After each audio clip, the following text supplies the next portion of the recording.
welcome to all our viewers. You're watching Countdown right here on Bloomberg Quint. A tepid start to the Diwali week with the indices taking cuts of closer to about 0.5%. Banking stocks still do seem to outperform the benchmark indices. We'll talk about all of that and more, but let's quickly run you through the headlines of the moment. It's a weak start to the trading week. The Nifty slips below the 10,500 mark. PSU banks and IT are the only sectoral gainers. Axis Bank is the top gainer on the Nifty after profits rose and asset quality improved in the second quarter. Indiabulls Housing Finance is the top loser on the Nifty after the Corporate Affairs Secretary highlights the liquidity crunch among housing finance companies. And Cipla is also among the top index losers after its second quarter results missed analyst expectations owing to lower other income and higher employee costs. Good afternoon, Neeraj. It's Diwali week. After coming out from a bumper last week, looks like we're having a fairly tepid start. Yeah, in line with the Asian peers, I'm tired as well, and probably the global market's not looking all that great either. But very quickly, very special guest coming up. So just a quick cursory check of what the markets are doing. 0.5% off for the Nifty. The broader markets too, not really gung-ho. Quite unlike what happened in the last week as well, wherein on days when the markets cooled off a little bit, we had the mid-caps and the small caps outperforming. In today's session, not quite. So 0.5% down for the mid-caps as well. Small caps about 1/3%. Market breadth kind of ho-hum really, to be honest, marginally in favor of the declines. Just quickly get the heat map up on the screen and just show you what's moving and what's not. NBFCs bearing the brunt of selling pressure. Indiabulls Housing Finance down about 6.5%. Cipla down about 6% now. At about lunch, it was down about 1%, now about 6.5% post the numbers. And all marketing companies certainly bearing the brunt of selling pressure. BP, HP, IRC down and out in the session today. So yet another day of losses for those. HDFC amongst the NBFCs too, which is coming off about 2.5% down. What's done well? IT's done well, and Axis Bank post its numbers is doing reasonably okay, 2.35% higher in the session today. But, well, a few small mercies in an otherwise lackluster day of trade. The liquid universe though, Agam, a bunch of these index names will be present there too. But how about the more liquid stocks at the broader end of the spectrum? How are they doing? Well, at this point in time, there is little pressure, slight pressure when it comes to the benchmarks, and you can see it though on the way, the Nifty has been, well, at least moving at least in today's day of trade, considering it's been testing the 10,500 mark on the lower end. There really isn't too much accumulation. However, there has been an increase of around nearly 3% in OI. Do remember, these are early days for the November series, so there really isn't as much increase in open interest right now. Which means that, well, traders are likely to be, well, less active, considering we are looking at, well, a reduction in trading activity this week. But Bank Nifty seeing an increase of nearly 10% in open interest. Let's talk about your open interest distribution as well. Of course, your VIX has risen by around 7%, once again inching back towards the mark of 20. And, well, we do have, well, there's no change in open interest distribution. Your maximum open interest still remains with the 10,000 put and, well, to a certain extent the 10,700 call. But moving on in terms of the changes in OI, we're seeing more and more writing around the 11,000 mark. So, well, traders taking advantage of the down move that we've seen. But in terms of stocks, I think Sun TV certainly stands out, considering so much weakness on the back of earnings, down 7%, 22% added in open interest. DHFL is the other one, and again, this is reacting on news. But for now, we're seeing a decline of 6%, 21% added in open interest. Balakrishna Industries, the same. It is considerably weak today, down 4%. And Amara Raja Batteries is the other one, which is also seeing some amount of weakness right now. So on the whole, we have more losers in compared to gainers, even in the futures and options space, guys. All right, Agam, thanks a lot for that. That's the F&O wrap out for you this afternoon. But we're counting down to somewhat 2075, and on this auspicious occasion of Dhanteras, let's discuss the prospects of the markets in the year ahead with Samir Arora, fund manager at Helios Capital. He joins us right now. Samir, happy Dhanteras to you and a happy Diwali in advance from the entire team here. Let me start off with what you are making out of the current market moves, be it the kind of sell-off that we've seen in the recent past to the recovery that we saw just a few days back. Happy Diwali to you and everybody, and this year I guess we need these wishes more. In general, I thought up to August end that it was manageable, even though the currency had depreciated, because it is obvious that a depreciating currency, although it hurts foreign investors like us over time, It would have meant that the next 2-3 years will be more stable in terms of dollar rupee, and also that there will be many beneficiaries. In September, I felt that our problems were self-created, even though it started with ILFS, which also is somebody's creation within Indian borders. And now it has spread globally in terms of the performance of the markets in October. So coming today, I would feel that I'm neither bearish nor bullish. I feel that although many of the corrections have, or excesses have gone away, but it's not 100% clear that therefore from tomorrow is the best day to buy. But we know in general that after a correction, if you buy in a volatile market, where the market anyway has done well point to point over literally any longer term period, that buying in down market, down days, with the knowledge and the willingness to buy a little bit more if it corrects more, will pay off, because it has always paid off for me and for investors around the world following these strategies. So it is not the best time to invest if you say 3 months, 6 months, but it can't be a bad time to invest if you look top down in terms of number of years in which the market falls, and next year when it goes up, or after a currency fall, what happens to the market. From those top down kind of things, it's relatively easy to become more bullish and more confident. Keeping in mind, Samir, the months coming up ahead, we are going to be having state elections, and we're going to be keeping a track of the main elections in the month of April, general elections. There is market uncertainty, there is market volatility. We're watching out from cues coming out in terms of the trade tensions as well. So in light of that, does your portfolio at this juncture change tremendously, or you just wait it out and see the individual impact and then assess the risk? If our average long-term net exposure has been around 60%, that means we are broadly long in the 90-95% out of the 100 that we have, and we are short another 30-35 in the futures market for an average of 60. Right now, actually, our net is nearly 70 in the last 10-15 days, because we are not able to find many reasonable shorts. So that itself from a bottom-up basis would show, to me at least, that I am not able to find shorts, whereas on longs I am either willing to go along with what I had, or I have bought a few here and there. Talking about politics, although it's a big event in India, but then who knows? But today you can't also say that BJP will lose, which I guess will be the negative scenario, at least in a immediate term if that happened. After that, who cares? So therefore there's no reason to bet against that winning today. And if it slowly becomes obvious that they are winning or not winning, you will play this out before the event itself. And also in US, if you look at the fact that now they are having their own elections, if those were the elections that we are talking about, then I just read recently that since 1946, which is a long time, it has never happened that the US market is not up in the year following the midterm elections. Never, as in ever. Also in India, because I've been a fund manager for more than 20 years, there's been only one period, which is 2000-2001, that the Indian market fell in 2 consecutive calendar years. Even that is quite low probability if you look at it in terms of stats. And also if you look at it, that the market has fallen, although it looks like 5%, but on average it has fallen 20-25% in rupee terms. It is in line with normal corrections. It is not in line with a 2008 type of correction, but 2008 is not a normal correction. It happened after 70 years, after 1929 or something. So it is not a normal correction against which we should benchmark. Therefore, I broadly feel that it's okay. It's neither a bad market nor a good market.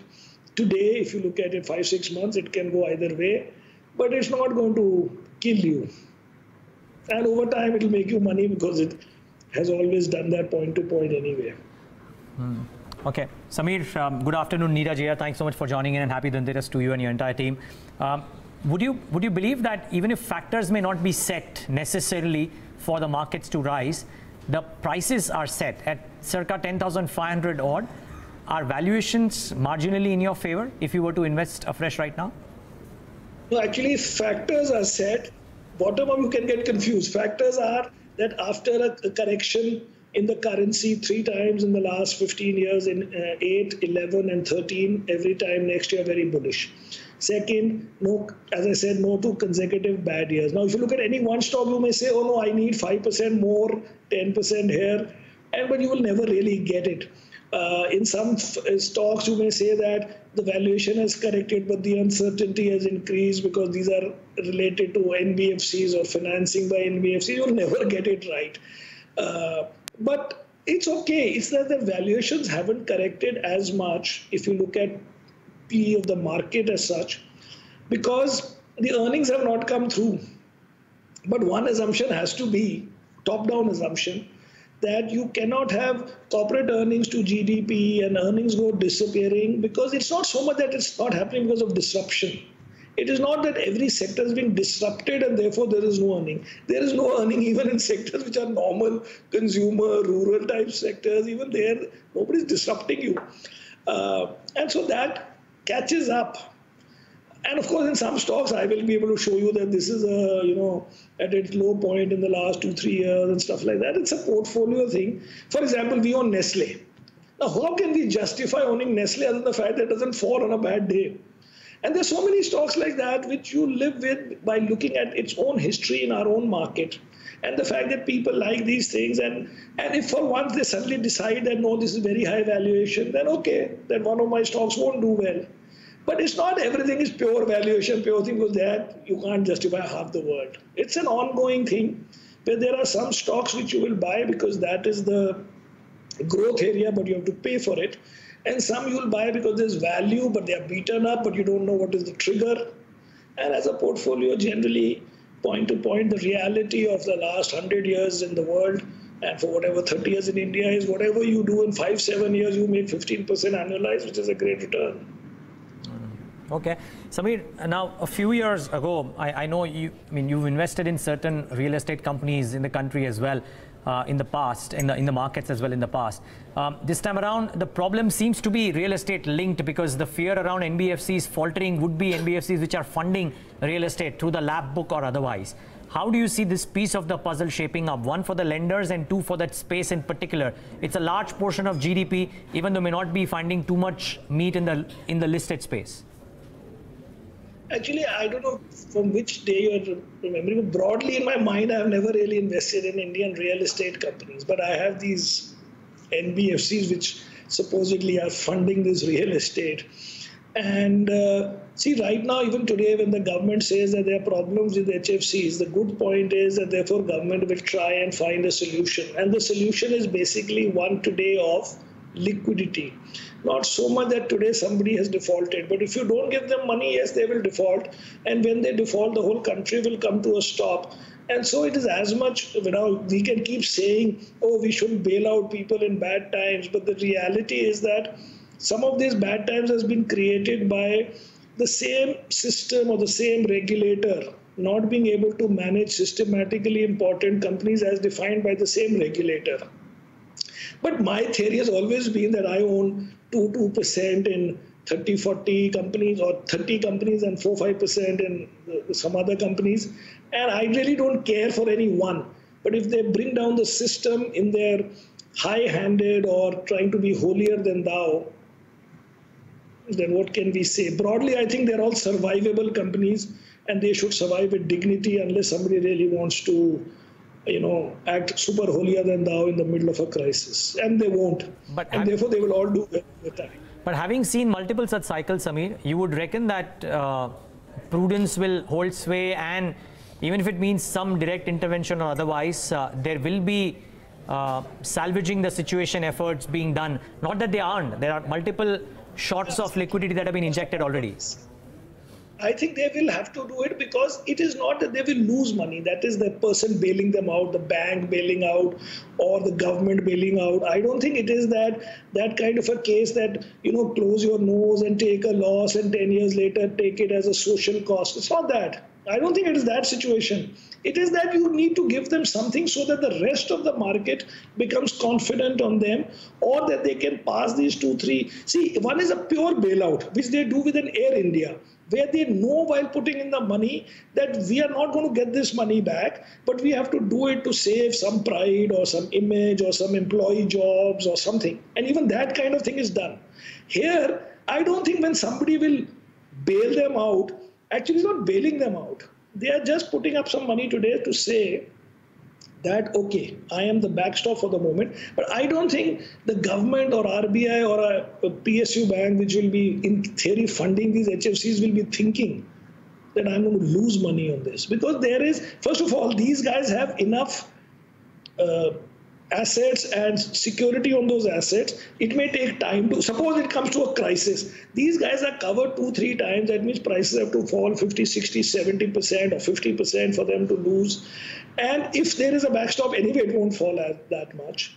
Plus, if you see now, all the lenders, including the big ones, Piramal, Indiabull, Edelweiss, I don't have any of them or some of them or all of them are themselves real estate guys.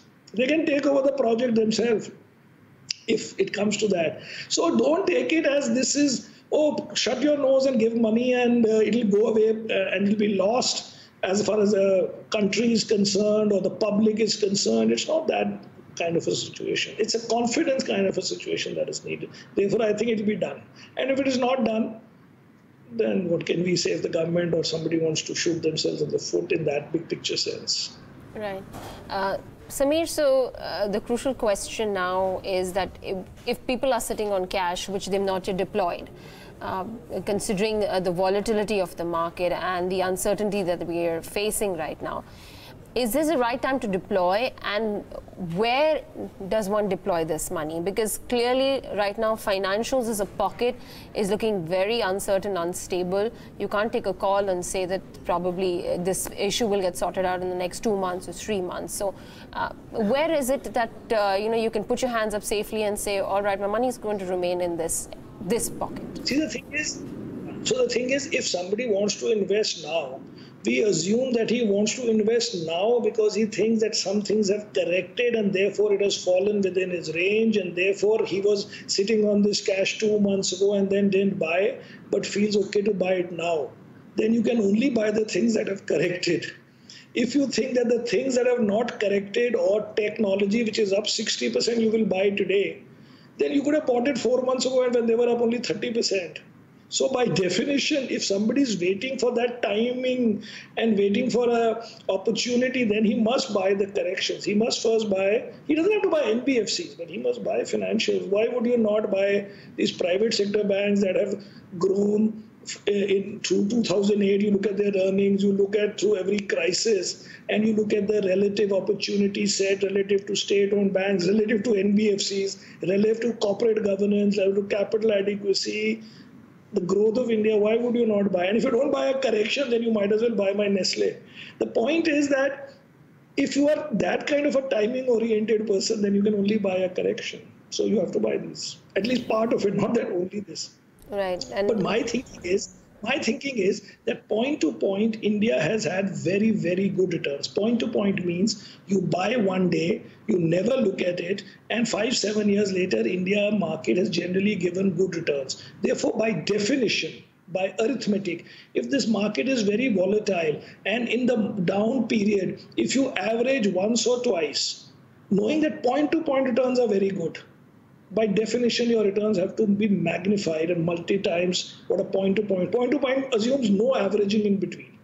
The point-to-point returns are so good that for the last 20 years, in dollar terms, just my Nifty index, which nearly every fund manager has beaten handsomely, at least the good ones, that has beaten Warren Buffett in dollar terms. And maybe even in the last 10 years, but not if you start from 2007, December 31st as the first entry.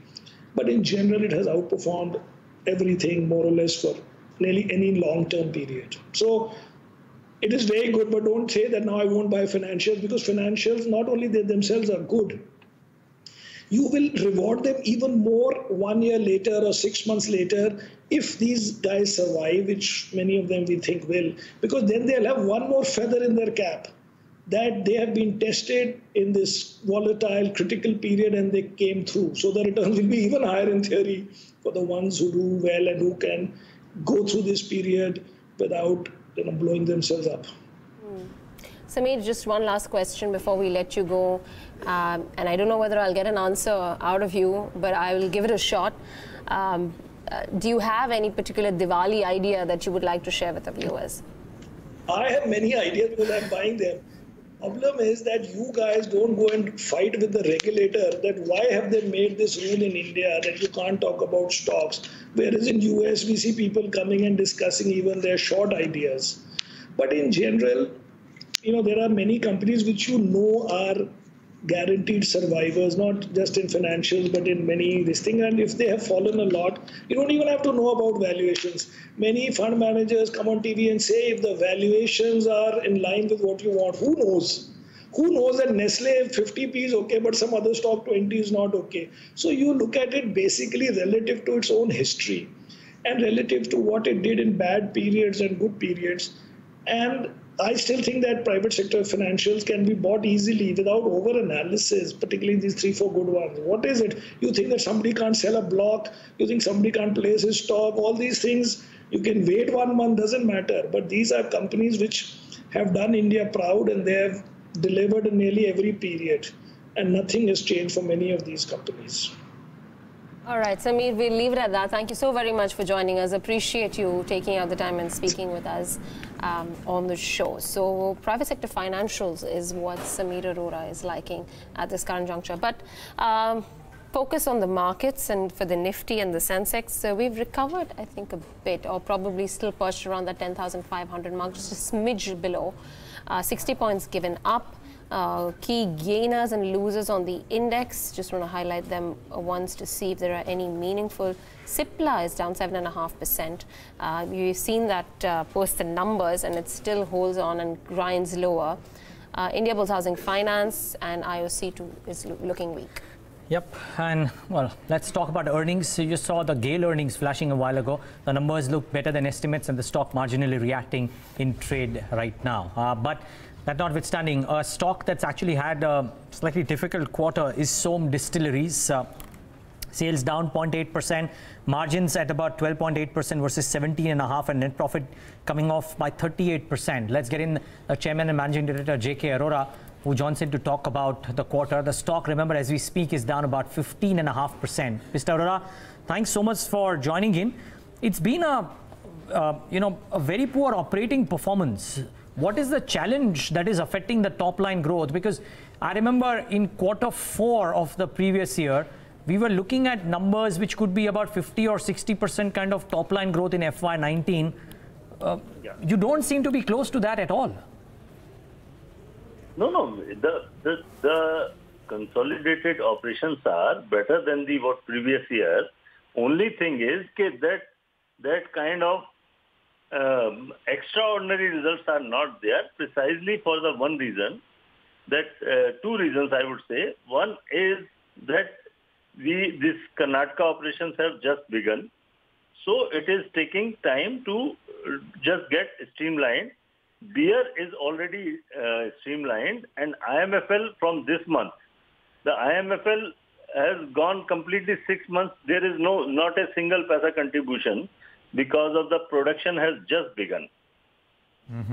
So this is the one reason of this thing. So any new plant, it takes little time to get settled and getting into the mainstream. This is the only reason. But consolidated, so the sales are better and EBITDA is better.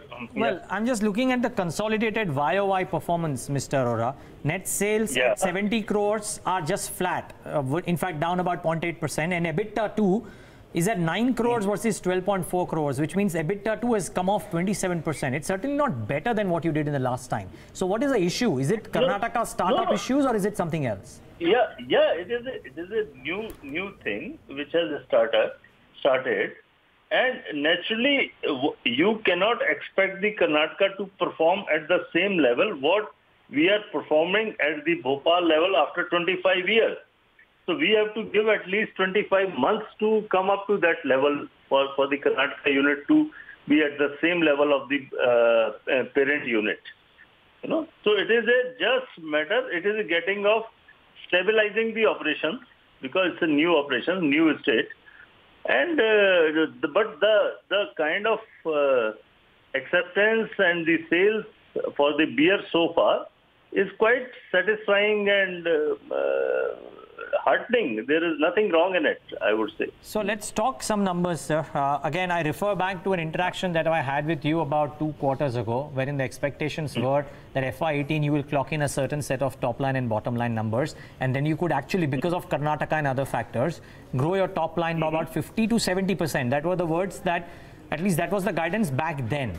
Now, as the first half has gone by, if I look at a top line target of 470 to 500 crores, which would have been the case if you clock in a 50% growth, you aren't close to that. How do you hope to meet these targets, or do you want to scale down the targets for FY19?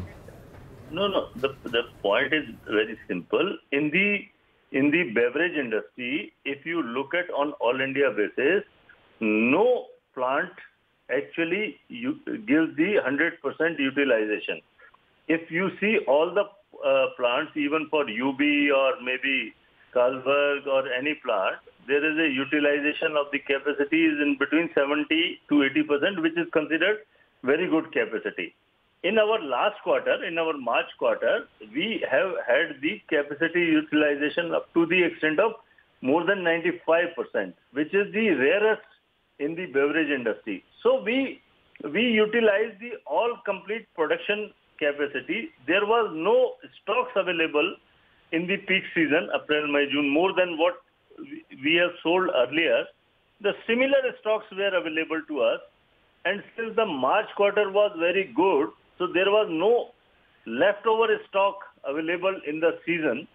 So this is the reason for this thing. This year we are going a huge expansion of the capacity. Other than Karnataka plant, we are also expanding our Madhya Pradesh unit.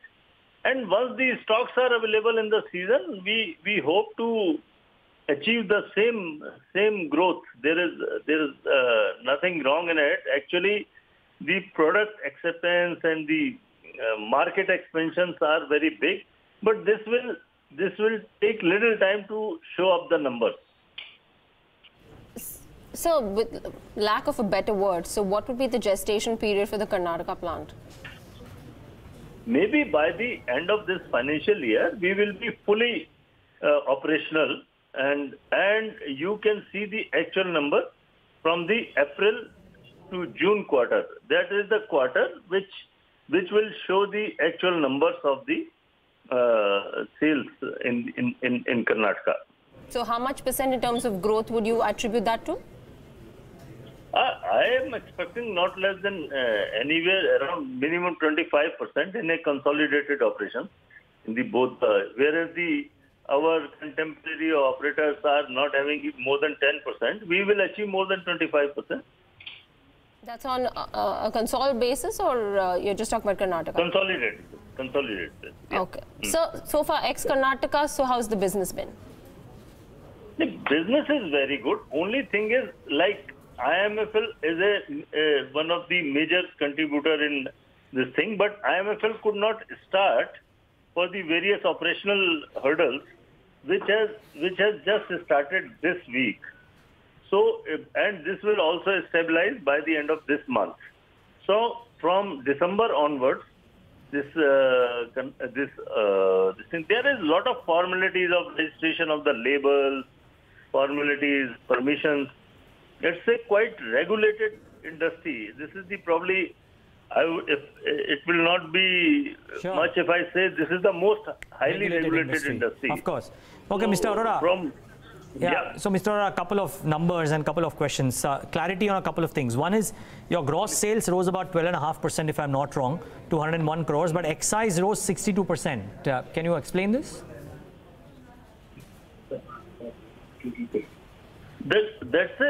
That's a duty paid sales, and we have given both the figures.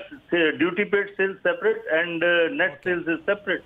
Okay. Now, in light of what you've done thus far in the first half, and the fact that you are saying that Karnataka will only be completely functional at the first quarter of the next year, What are the sales targets that you have, realistic sales targets that you have for your business for FY19, sir? We have approximate figures of 425 crores in mind, consolidated. 425 crores. Sir, that puts a fairly high ask on the second half of the fiscal, considering what you've done in the first half thus far. You confident you'll do 425 crores, sir? How will this, and what areas would contribute to this number if Karnataka is out of the equation completely, as you said? Yeah, generally the fourth quarter is good, and I am hoping to be the operations are streamlined by that time. Fourth quarter we are hoping to be very good for this financial year. Okay. So anything with regards to upping the distribution strength? Yeah, but we are doing extremely good. You see, we have recently launched West Bengal, whereas in just 3 months of time we have achieved 3% of market share, which is the rarest, in the very conservative market like West Bengal, where the people don't change their loyalty from the brand. So we have got the 3% market share in just 3 months of time. In Kolkata and surrounding, it is doing very, very well on the distribution side. Another area we opened up is Maharashtra. Mumbai, we have launched only last week. So Mumbai, the initial response in Mumbai is very, very good. The repeat purchases are already started, and this thing. So Maharashtra and West Bengal, these are the two major markets. Jharkhand is another market which we have opened up in this year. This market is also doing very well. Chhattisgarh has started showing very good results, and market share has reached up to more than 15%. So the basic numbers from the marketing and the sales point of view are quite encouraging, which showing the acceptance of the brands and the distribution strength and the consumer support. Some numbers, Mr. Arora, again. One, why the increase in borrowings, and what's the reason for the increase in the loans and advances from 6 crores to about 109 crores?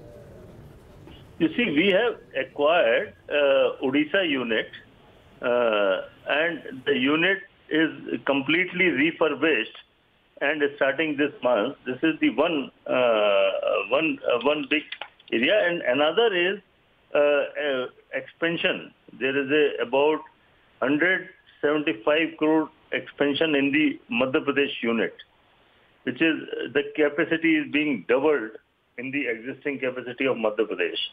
So these are the two major expansions. So looking to the expansions we have done, we have taken a very little loan, I would say, this thing. Last question, sir. You mentioned 425 crores top line guidance for FY19. What's the bottom line guidance? I don't think there would be there is a consistent performance. There is a EBITDA and this thing are showing the same. This is we have got same EBITDA and same. So similar bottom line will come in terms of percentages what we have been achieving for the last few years. Yeah. Which is what number, sir?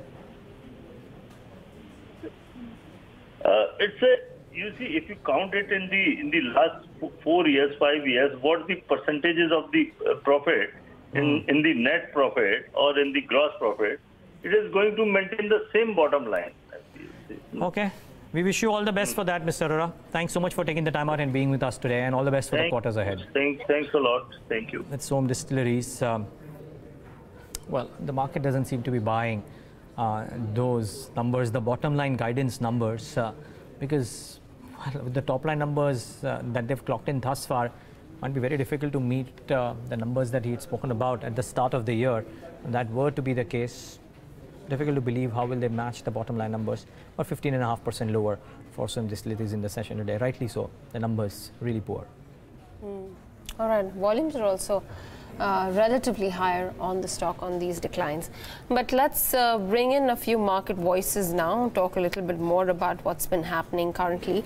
Hemen Kapadia is here with us. Along with him, Sumeet Bagadia is here to take us through some of their stock picks as well. Gentlemen, good afternoon to the both of you, and wish you both a very happy Dhanteras from us.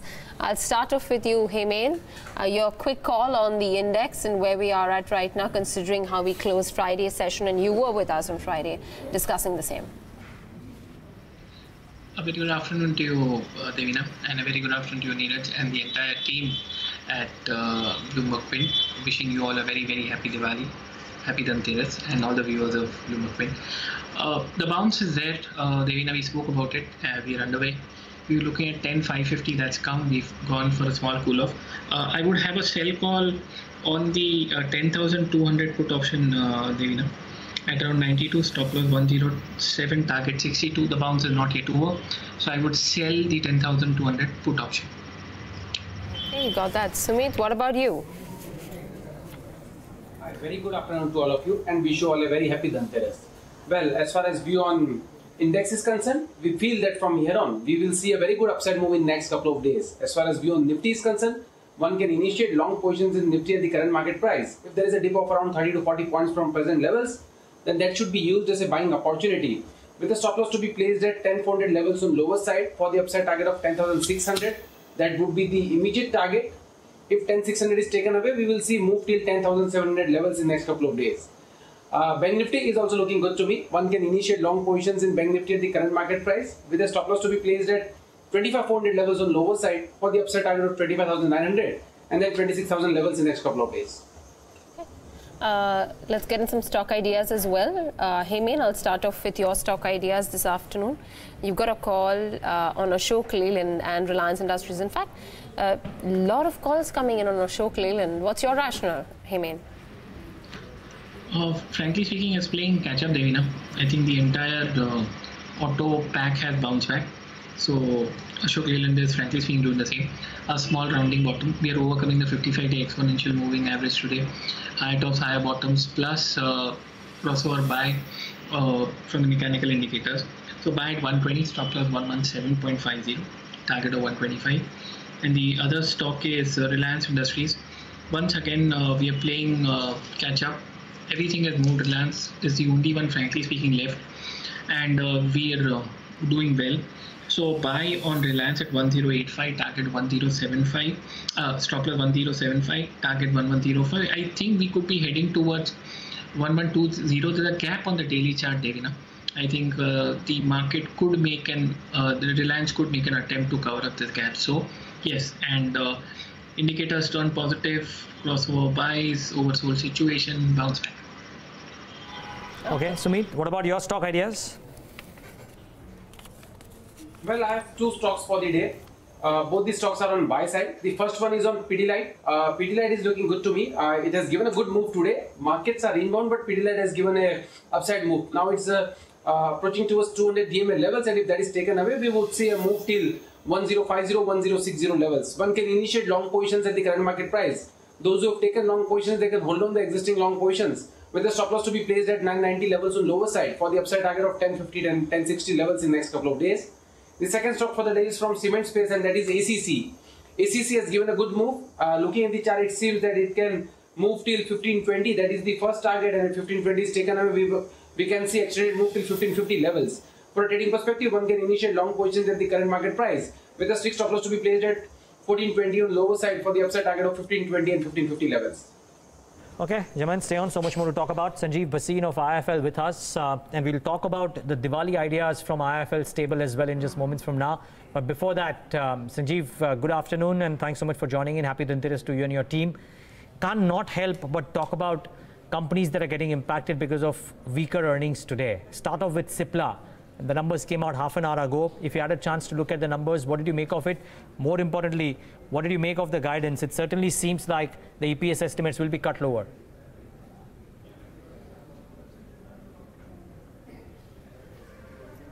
Yeah, good afternoon, Neeraj. Very, very happy Dhanteras to you, your team, and all the viewers. I haven't had a look at the number of Cipla, but I think it could be a one-quarter hiatus. and we know that some of their expenditure on the Seriflow launch in Europe has seen a lot of marketing margins eat into the overall margin. So that could be one of the cues. But I won't be able to comment till I see the whole numbers and hear the commentary. I've been busy on another show. So if you could go ahead with another query, I'd answer that. Sure. Maybe take the OMCs into account as well, Sanjiv. The numbers and all of them getting beaten down in today's session.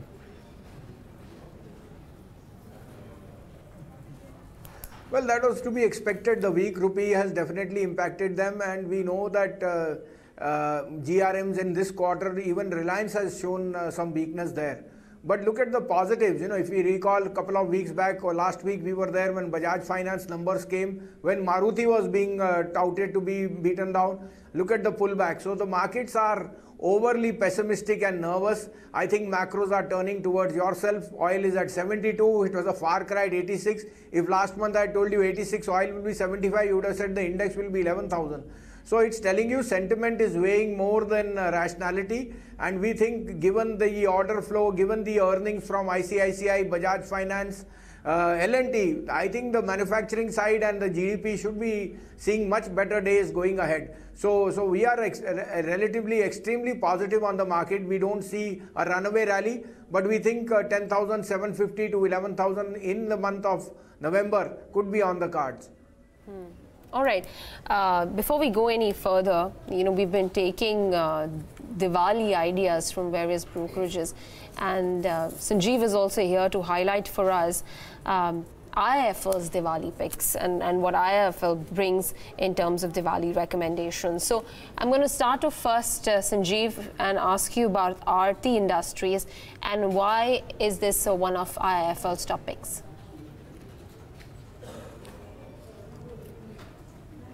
Well, it's one of the better plays on the chemical industry, and we think that the chemical space is looking extremely good.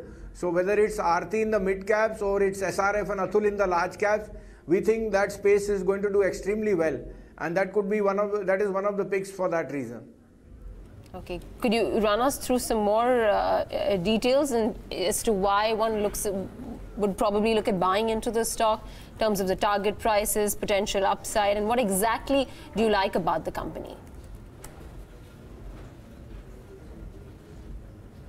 Yeah, so it trades at a low multiple given the correction which we've seen in the mid caps, and the business outlook for the future looks extremely bullish given that there is environment issues and the China slowdown is now coming back, where China is going to see much more traction on the commodity side. And we think this could fit the bill perfectly for some mid caps which we think can outperform here. So we don't rule out a 35 to 40% upside in this stock. As a disclosure, this is one of the stocks under our coverage. Okay, that's on Aarti Industries. Let's take a look at the next pick from IIFL for Diwali. It's Biocon. The stock has been a relative outperformer in terms of the pricing action within the pharma space. Banking big on the biosimilars business. The stock today, though, is not doing much, down about closer to 0.5%. But Sanjiv, you've placed a potential upside of 20% on Biocon, even further up from here. Are the valuations right for this pick at the current prices, or you would wait a little bit more? And why exactly is Biocon a pick in the pharma space vis-a-vis the other peers? Well, Biocon in the biosimilars has been a clear outperformer, and they've got traction globally now setting in. And that seems to be a very key space. So hats off to Kiran Majumdar. Her 3 years of efforts have paid off. And this stock is showing you earnings upgrade on a quarter-to-quarter basis.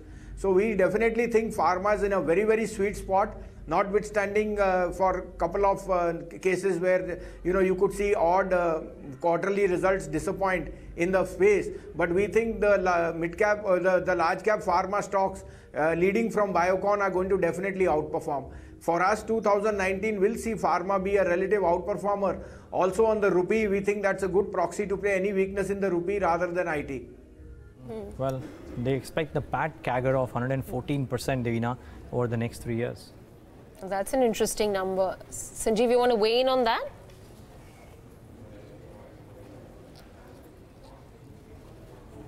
Correct. So we think that it will mostly beat most expectations, and they've shown you that last 3-4 quarters they've been a relative outperformer. So we can in some other time discuss on the valuations, but I clearly think that Biocon is leading the pack in the pharma pack, and we are very, very bullish on this stock. Sanjiv, now Mindtree, is it essentially the correction in the stock that is leading you to give out this as a Diwali idea?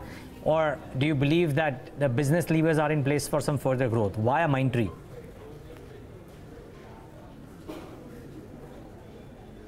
Yeah, so Neeraj, if you recall, Mindtree went all the way from 450 to 1300 or 1250, and the outperformance was clearly evident in some of the verticals.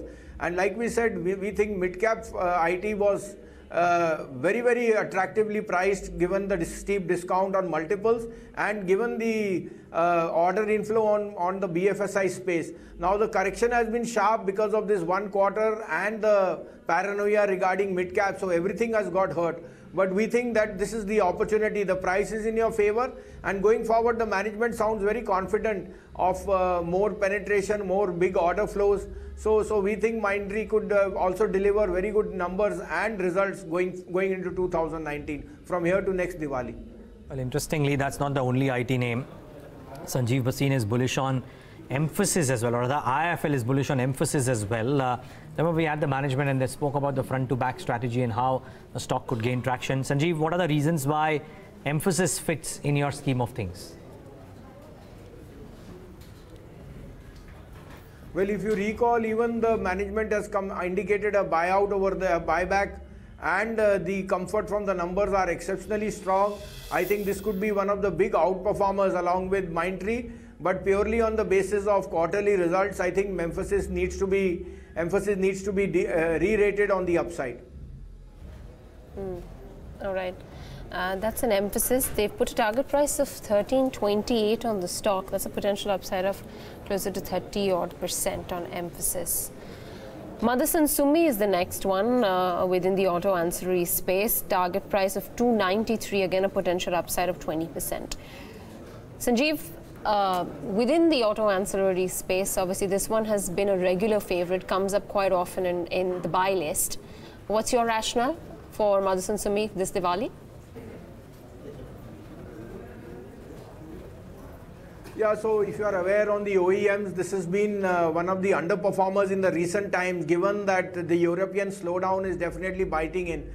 But we think that now they've spread their basket well, so it's not just Volkswagen, the other OEMs or the other companies which they have are seeing very good traction. And we think it's a matter of time that Europe comes back on stream. So the management is guided very, very confidently. They've given a bonus of 2:1.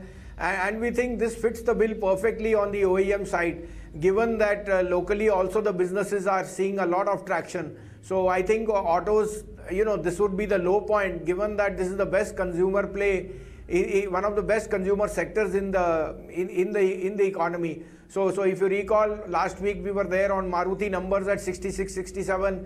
That we thought Ashok Leyland, and in the OEM space we think Motherson Sumi, Suprajit Engineering and Excite, these could fit the bill perfectly. Your report says that it's set to achieve its FY20 estimate revenue target of 18 billion, and the recent correction is a bit overdone on the stock. So the pricing right now that we are at is ripe to get in?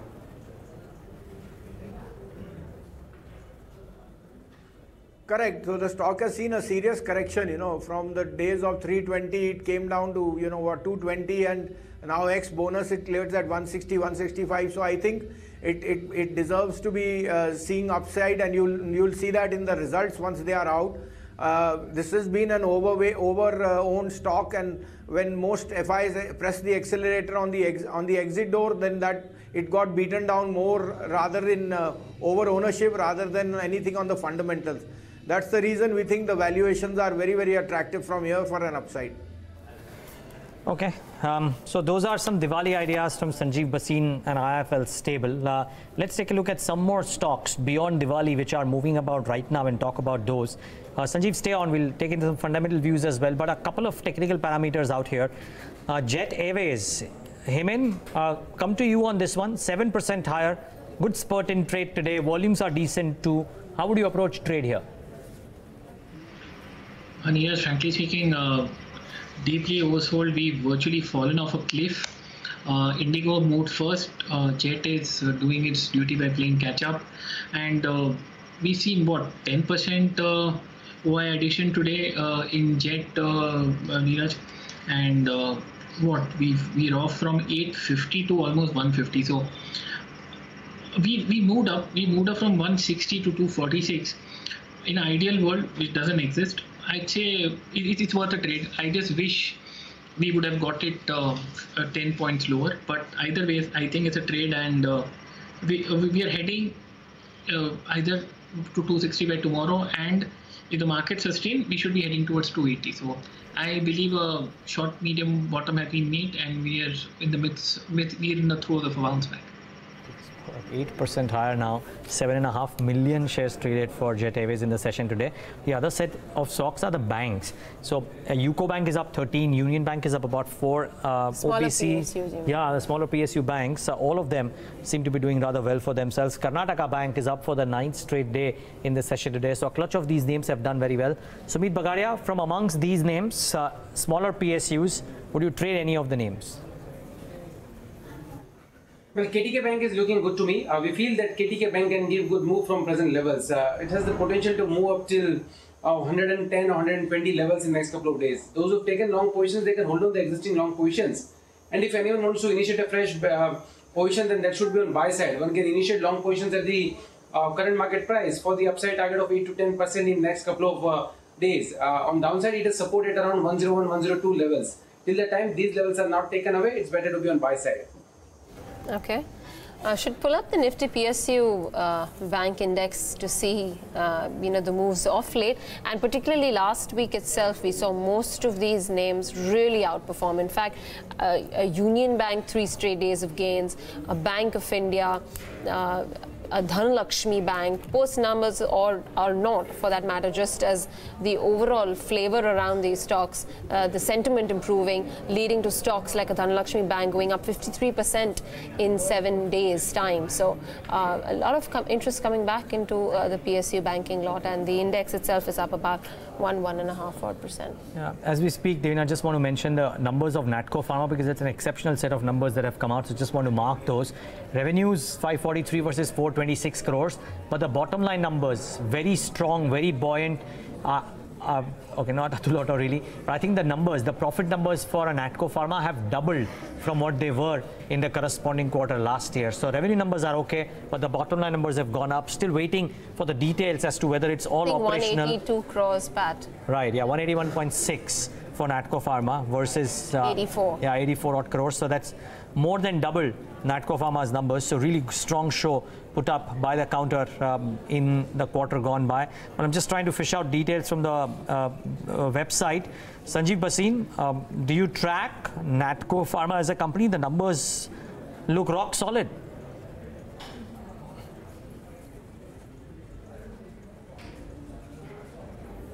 Sanjiv, can you hear me? But we've been covering most of the large cap pharma and we've been advising that. So Natco Pharma has been one of our picks, but at much lower levels.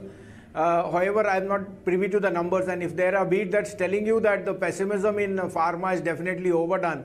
So we've seen strong numbers from a large part of the universe, and we still think pharma as a sector can be an outperformer in 2019. It seems to be operational, though, I must say. Revenues, Devina, 583 crores versus 432 crores total revenues. But as I look at the expenses are contained a bit. 348 crores versus 325 crores. So the expenses haven't materially gone up for Natco Pharma, and I think that would probably be one reason why this company's numbers in cost of materials consumed hasn't gone up.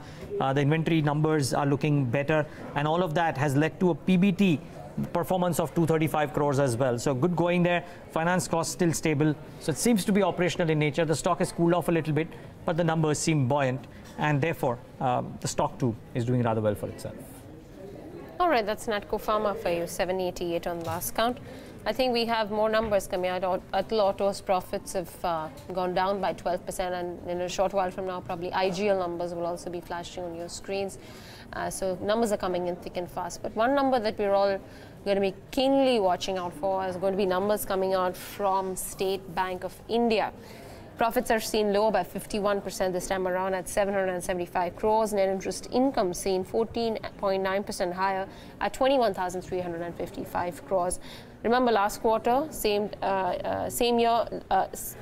last year, same quarter, they did have gains on the back of stake sale of their life insurance business, which could cause a slight bit of an anomaly. But we'll go to see as to how their net interest income shapes up, how their NPA shapes up, and what kind of, asset quality trends they're projecting as well. 289 on SBI. Sanjiv, what are we watching out for important markers from SBI?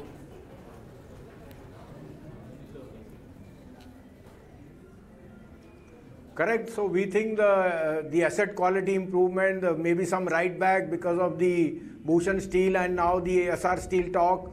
Thirdly, we think the net interest income will come much better than expected, and the guidance going forward. We think PSUs have gone through most of the pain in the last 3 years, and it's evident that with new recapitalization, a large part of the infra, power, steel, all these sectors coming back very strongly. Who thought that Bhasin Steel and SR Steel could itself generate 1 lakh crore worth of bids? So I think State Bank will lead from the front. We think the guidance going forward on the write backs will be another positive, and lower bond yield should again be a trigger for upping their stake in the taking advantage of this fiasco in the NBFC. So they should be up and about in acquiring a lot of portfolios in this distressed sale, which is evident in the month of October and November. And I think State Bank can be my large cap outperforming corporate bank in 2019. Okay. Sanjiv, Bhasin, we will leave it on that note. Thank you so much for taking the time out and being with us. We look forward to interact with you on the Muhurat trading session day as well, Sanjiv, to get in some thoughts on that very important, auspicious occasion. But thanks for joining in today and giving us your thoughts. Okay, just before we take that break, what is not doing well? Cipla, 562, down about 7.5. Hemen, for somebody who was short on Cipla, would you stay short? I do partial covering because we are getting close to this congestion area, Neeraj.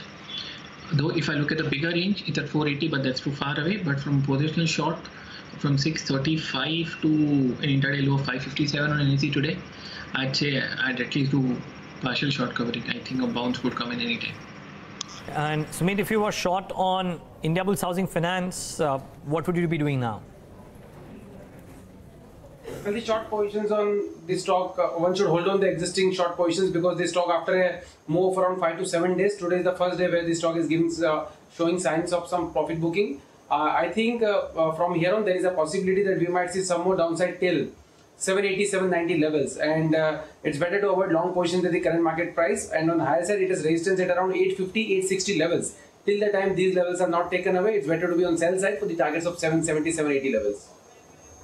Stay on, gentlemen. Time now for a quick break. On the other side of the break, we get you the Fab 4 stocks of the day at 3:15. We tell you what dealing rooms are recommending in the session today, and then some closing strategies coming up later on. Stay tuned to Bloomberg Mid Live.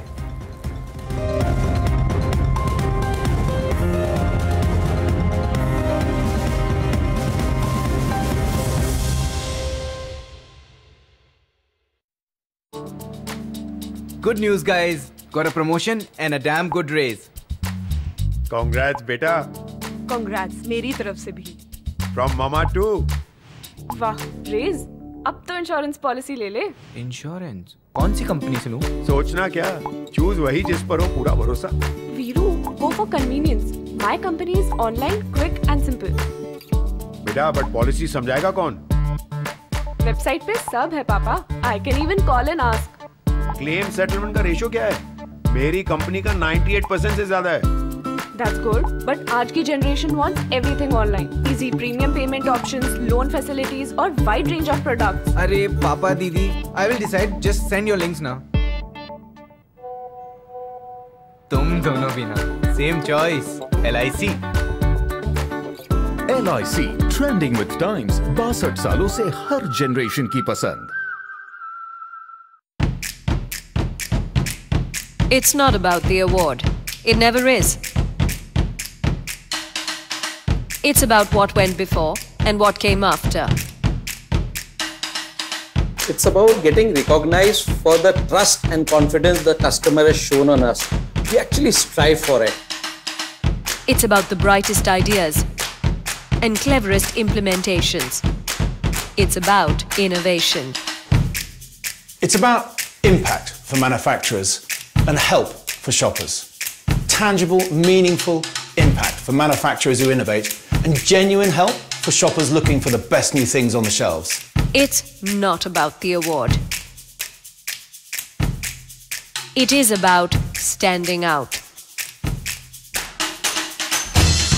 It's about being a giant even if you're really, really small. It's about picking the leaders of tomorrow, today. It's not about the award. It's about competing.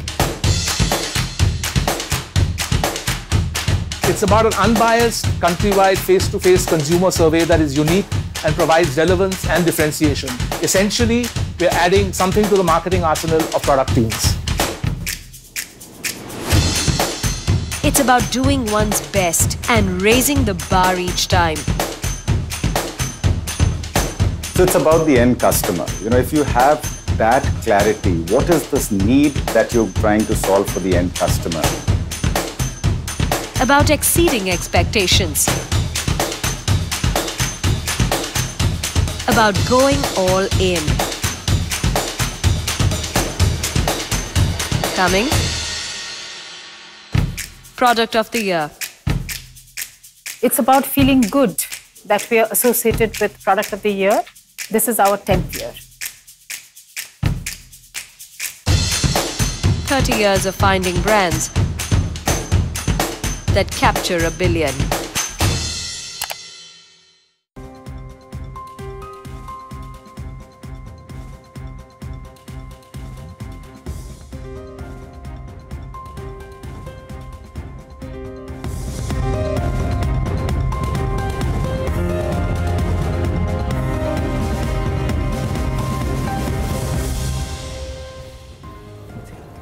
Back with Kant right here on Bloomberg Queen. 27 minutes left for the markets to shut shop. Just bring up what the European markets are doing in the session today as well.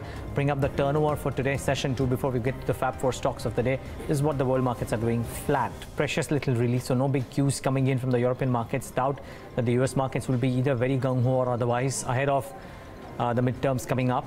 And the turnover in today's session, let's just pull that up and see how it's been. Well, on the cash side, maybe a bit lower. I doubt we'll nudge the 30,000 crore mark, but the F&O mark could be about 6.5 lakh crores towards the close of trade. Half an hour or less than half an hour of trade left. Let's wait and watch what happens here. Nevertheless, before we move any further, let's try and find out what's made it to Yash Upadia's list of the Fab 4 stocks of the day. Johnson right now with that. Yash, good afternoon. Good afternoon, Neeraj. So the first stock on my list is actually BEML, and that one's reported a good set of numbers. A top line growth of about 6%, coming in at about 734 crore rupees. The bottom line has seen a big 66% jump, whereas margins, they have expanded by more than 120 basis points. So all in all, a good set of numbers, and BEML is up 3.5%. Axis Bank too came out with a good set of numbers, improved operational performance and stability in the asset quality. That has earned it a big upgrade. So Nomura, they have raised the target price on the counter from 630 to 750, indicating a potential upside of 23% from the current levels. Jet Airways has surged close to 9% today on the back of reports that Tata Group is in the second round of talks to acquire a stake in the company. And the last stock I want to highlight is NBCC. That one's been gaining for a 6th consecutive day, up close to 21% in that period. Its longest winning streak since October 2017. Volumes too coming in significantly higher as compared to the 20-day average. Back to you. All right, Yash, thanks a lot for that. So those were the top Fab 4 stocks from Yash's stable. I just want to pick up one or two stocks that he just mentioned and get a few chart checks. I think we already did a Jet Airways. NBCC seems to be the other one that's fairly active in trade today. And a BEML and Axis Bank. Any trade on Axis Bank, Hemen? I think, Devina, most of the private sector banks were sort of getting hammered. This time around, Axis Bank showed some relative strength, but we walked into a smart comeback. 535, 635, 100 points. I'm not sure if I would go long without a correction. I do believe intraday chart is looking slightly toppish. Closer to 605 is when I think it would be worth looking at it from a going long point of view. Okay, that's Axis Bank there. A really good set of numbers. The stock was up, actually, in the morning session, the stock opened up slightly more higher. It's come off now, just about 2% higher for an Axis Bank. The other number is ONGC. Should pull that stock up as it was up closer to 4.5% in the morning session. It's moved into the red now, so 1.6% given up from being higher by 4% in the morning. So that's an intraday move of closer to 5.5% on the stock. Sumeet, ONGC at 154. Suddenly the stock has given a downward move from higher levels. The opening was very good. We have seen the opening above 160 levels, and now it has given a correction of around 4 to 5 points from higher levels. Now looking at the chart, it seems that the stock is moving in a range that is 150, 145 on lower side to 160, 165 on higher side. Either side breakout will give a very good upside move or downside move in the stock. I think immediately it's better to be on buy side. If we see a dip of around 1 to 2 points from present levels, then that should be used as a buying opportunity. On higher side, immediately what we can see is 160 as the immediate target, and above that we can see levels of around 165. A closing above 165 will change the structure of the stock, and from there we will see a move till 175 or 180 levels in the next couple of months. For a trading perspective, it's better to be on buy side than to be on sell side. I think from here on we can see a good bounce back or pullback move in the counter from present levels, and a move till 160 can be seen in next couple of days. Okay. Dharmesh, Kant of IndiaNivesh Securities joins us right now on the show today. Dharmesh, happy Dhanteras to you and your team. Understand you're not very well, but thank you so much for joining us nevertheless. Starting off with what's reacted very, very negatively to its numbers, and that's Cipla. Did you have a chance to look at the numbers? It's now down 7.5%. Yeah, good afternoon, readers, and a happy Dhanteras to you and all your viewers and the team out there. And though the Cipla numbers, I did not have a chance to get into the details of it, but prima facie the numbers looked bad, and that is the reason why the correction has been there. And pharma space has been, erratic with the numbers. So like Dr. Reddy's and Divi's came out with a good set of numbers, and now we have Cipla, which is suggesting a poor set of numbers. So it would be unfair of me to comment on the detailed part of it, as I have not had an opportunity to look at it. But having said that, the concern on being stock specific in pharma space remains there, because currency tailwind may not last long for all the pharma stocks, so one has to be careful out there. Yeah, I just mentioned this. So the numbers for Cipla were bad. I'm just looking out of Darshan's tweet. The numbers for Cipla were bad, but I think the guidance was poor. It was the only pharma company apparently to put an outlook on paper. The first half EPS, as I read the tweet, was about 10.3. FY18 was 17.5. But with the weak guidance, maybe the street would believe that there could be some EPS cuts that could come in, and maybe that's weighing in on the stock. Certainly looking very, very wobbly right now. Okay, let's hold on to that thought. We've been holding on to a couple of conversations. Let's first get in Saurabh Mukherjee's view, Marcellus Investment Managers, so spoke to us about the levels that would be comfortable to buy some of the nifty names and how we would conduct those purchases as well. Here are a small slice of that conversation. I think the main reason the US midterms are of interest is it'll give us a sense as to whether Trump comes back in another 3 years' time. Because he clearly is changing the economic paradigm in which all of us function. We've seen the effect on the Indian IT sector. The trade war is playing out basically through Trump's whims and fancies. So as a leading indicator of Trump's political future, these elections are of interest. Beyond that, I'm not so sure. I'm not so sure there's that much of an impact on the Indian stock market. I think US earnings growth, which seems to be under pressure. No, just that the US stock market itself may start to My reckoning is the US stock market will tilt with their own earnings trajectory, given how, it's almost like a 10-year bull market, right? 9.5-year bull market in the S&P 500. I think that market, like ours, is now dependent on earnings growth to fire through. Clearly, there have been some wobbles on the big tech stocks earnings growth in this quarter. So I'm not so sure it's the stock market per se, the US stock market that I'm obsessed about. It's Trump's own political future, and if he has a rousing sort of midterm elections, it would suggest that his brand of politics is here to stay, and all of us then have to adjust our expectations accordingly.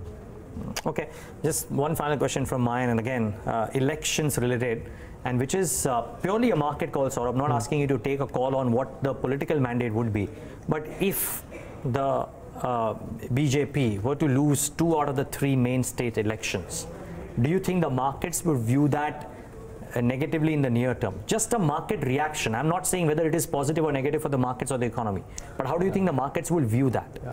So clearly, I mean, as is well understood in certainly in Mumbai and in the institutional investor community, there is a degree of investor belief in the current dispensation.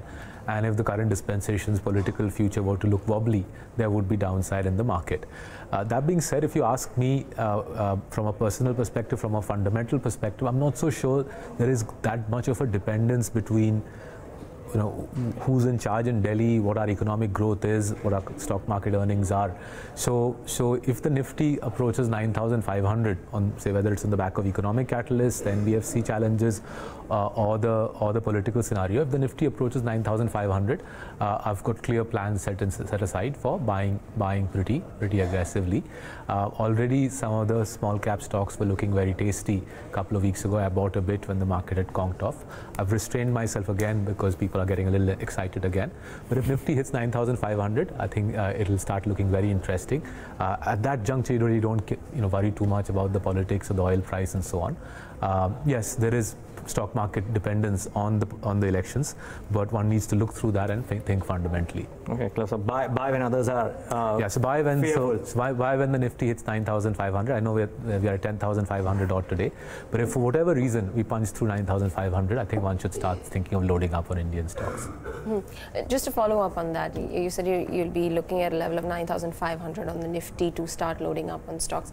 When we had gone towards levels of 10,200, 10,300, at that time, because of the stocks and the number of stocks on the Nifty index itself, it was amongst the first 5 or 6 stocks that saw that big correction coming in because of the Yes Bank and Indiabulls Housing Finance, all these names which triggered the sell-off.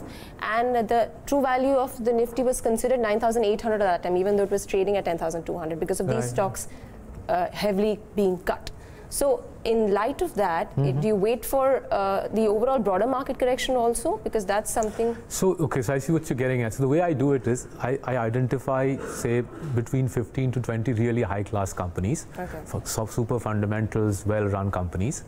Then I look at their current share prices and I figure out a margin of safety, which is typically around 30-40% below the current share price, right? And I tell my broker that if it punches through that lower bound that I have in mind, I tell him that you don't even have to call me, just buy them if it punches through the lower bound. So that's and that lower bound started getting clipped through when the Nifty was at 10,200, right? Yeah.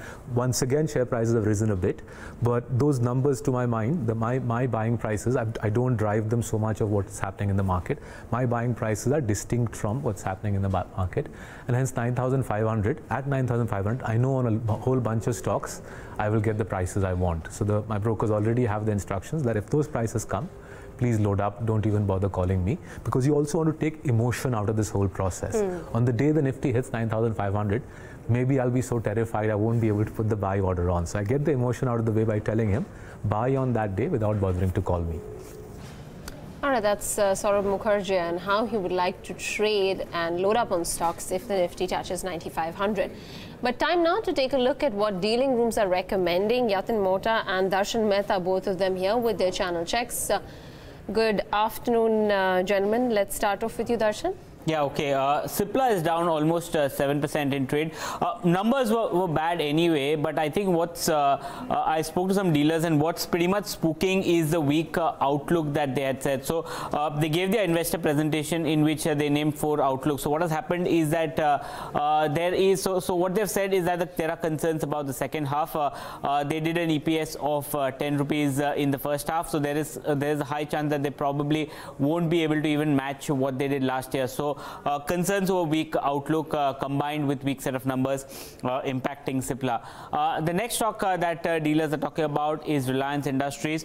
Dealers believe that majority of the selling is over in the counter. If you see today, there's this big block deal that happened. A large institutional fund based out of the US has significant amount of shares, and they want to exit the counter.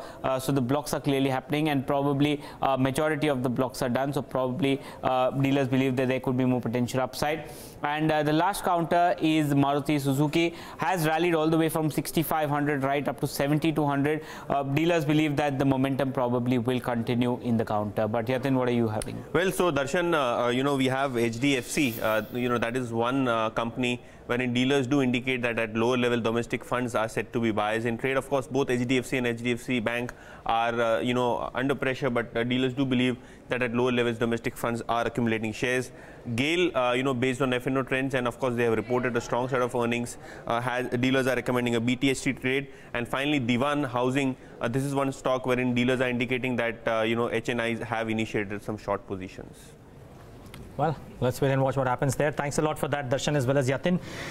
As we speak, I'm told SBI's numbers are out. Now, keep in mind, we are working with a net profit number of 775 crores, NII at about 355 crores.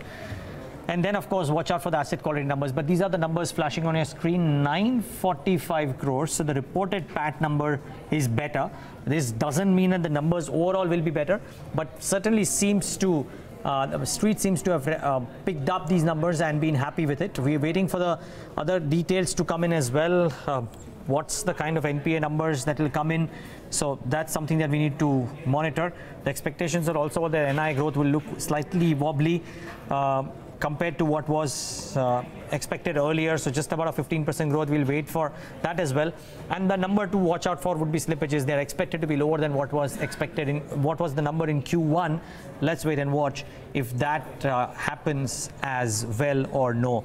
And then, of course, watch out for the NPAs. Remember, from Q4 FY17 on, when the numbers, GNPA numbers are 9.11, they've gone up. They've gone up to 10.69. Very important to see what the gross NPA numbers look like. But on the face of it, from the looks of the numbers, they look fairly okay. I think Bloomberg is reporting, if I can get that grab of what the terminal throws up, I think we will see that the gross NPA numbers for Q2 FY19 are lower than what the numbers were in Q1 FY19. Q1 FY19 was 10.69%. If I'm not wrong, the numbers would be slightly better. Yeah, gross NPAs.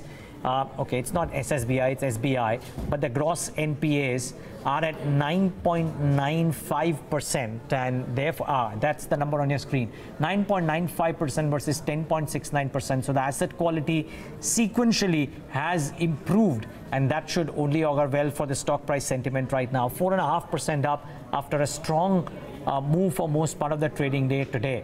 Manish, I don't know, Devina, if he's picking up some other details, but let me just get in a quick thought from Manish Oswal of Nirmal Bang on the initial numbers, and then we'll, of course, dissect these numbers in greater detail. Manish, good having you. Thanks so much for joining in. Lower GNPAs quarter on quarter, profits higher than what the Bloomberg estimates were. How do you rate these numbers as you've read them? So, first of all, on the asset quality side, the numbers are better than the street and our expectations. As far as the net interest income is concerned and the operating profit is concerned, is quite stable. So, overall, the result is somewhat better in terms of asset quality, and P&L is quite stable. So, I would say it's better than the street expectations. Is it better than your expectations as well, Manish? Is it heartening to see that the asset quality is improved sequentially both on gross NPAs and net NPA levels? The SBI result is extension of the ICC and Axis Bank result of improvement in asset quality, especially corporate banks, and SBI also delivered on that front.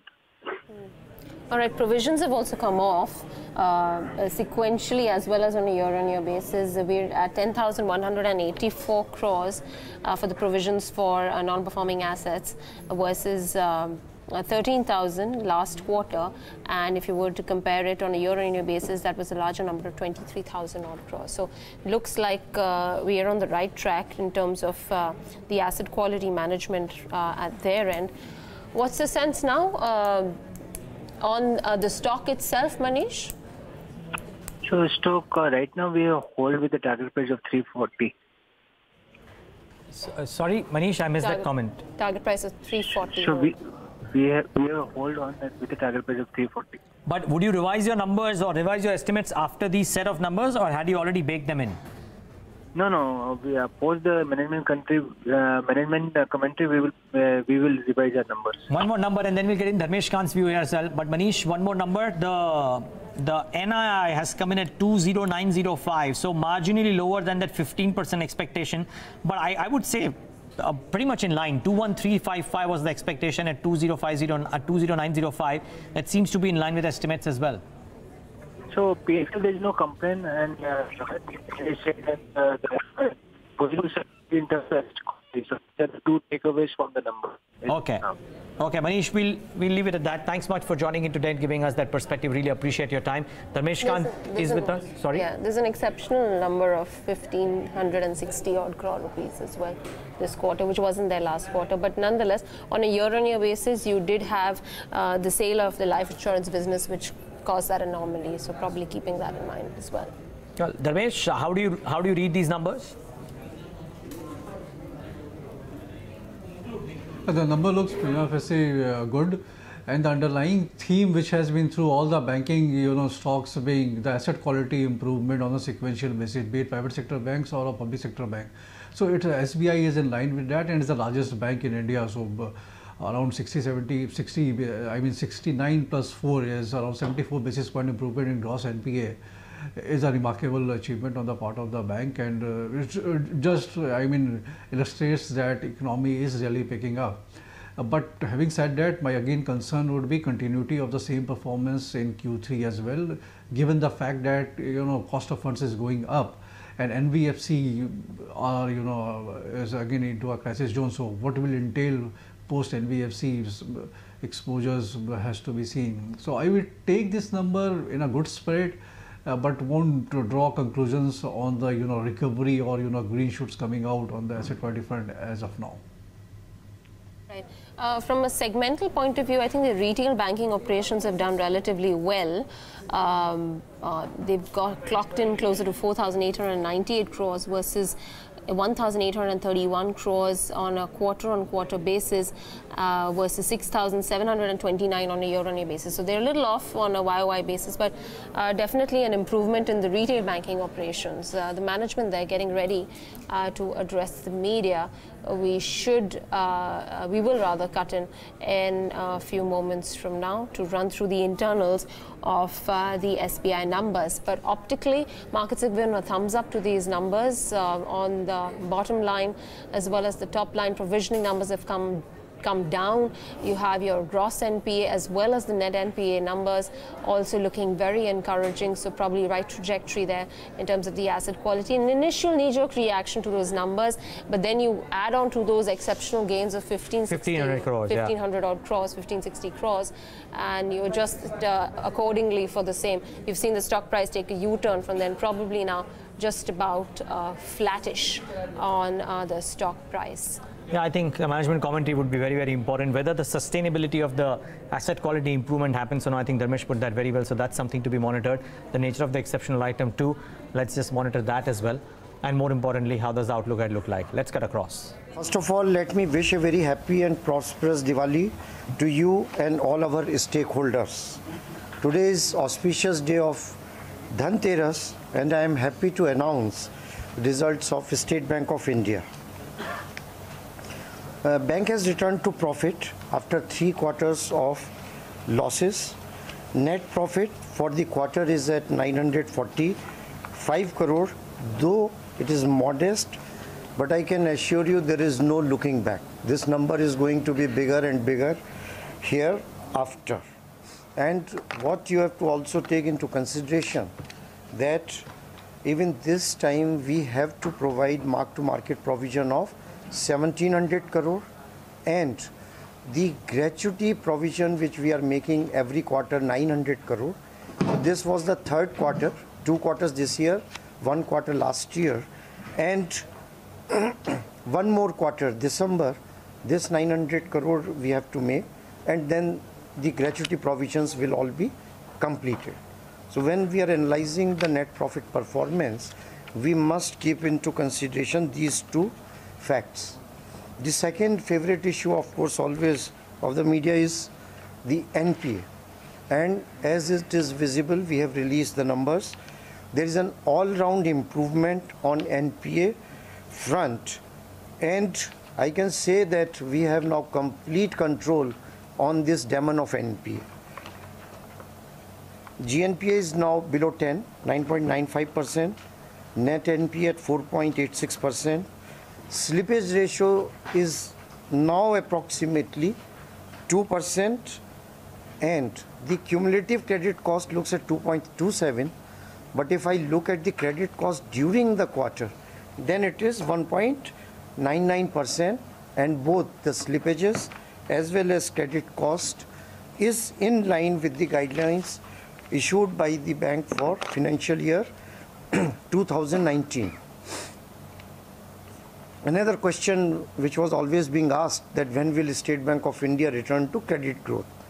So again, very happy to announce that we have returned to double-digit growth on the domestic front. Credit growth is 11.11%, and which is again in line with the 10 to 12% guidance for the financial year 2019. NII and NIM both are showing improvement. Even if I exclude the impact of some of the NCLT accounts where we booked income in the last quarter, the NIM now is 2.76%. Please note I am excluding the impact of interest income booked on NCLT accounts. So then the normalized NIM now is 2.76, and just to give you an idea, in March 18 it was 2.67. And our portfolio is 20 lakh crore, so any 10 basis, 11 basis point makes considerable income. So this is the operator, we are unable to hear you. But since when?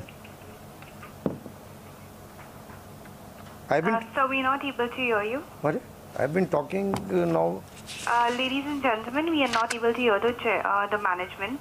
Requested to kindly stay on hold while we reconnect. Malika, can you hear me? Yes, now we can. Just a moment, sir. Could you hear the part of it? Yeah, please go ahead, sir. You're on the call now. No, we're on the call, but could you hear anything? Yes, we could hear. We just lost you like 3 seconds back. Okay. Oh, 3 seconds back. Last line. So I was on the, let me repeat it with about the NPA so that if somebody has missed, there is an all-round improvement on NPA front, and the demon of NPA is very much under control.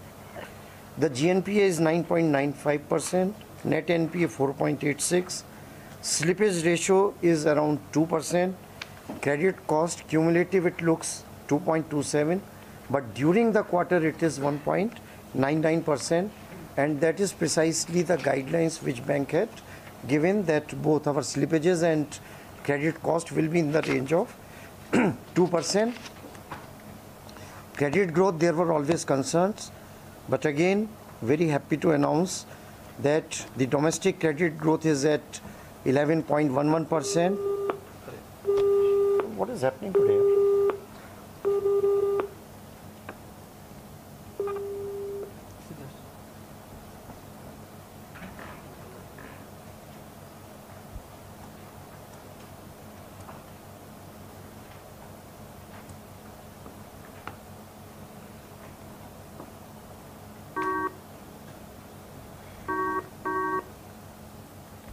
Yeah. So the line got disconnected. I'm reconnecting you, sir. Please quickly. Conference is now being recorded. Ladies and gentlemen, thank you for your patience. So you're connected to the call. Over to you. Yeah. Today I have a bad throat. I wanted to speak less. You are making me to repeat again and again. So credit growth is in double digit, domestic 11.11%, and which is again in line with our guidance of 10 to 12%. NIM shows a steady improvement, excluding the income booked on NCLT accounts in the last quarter.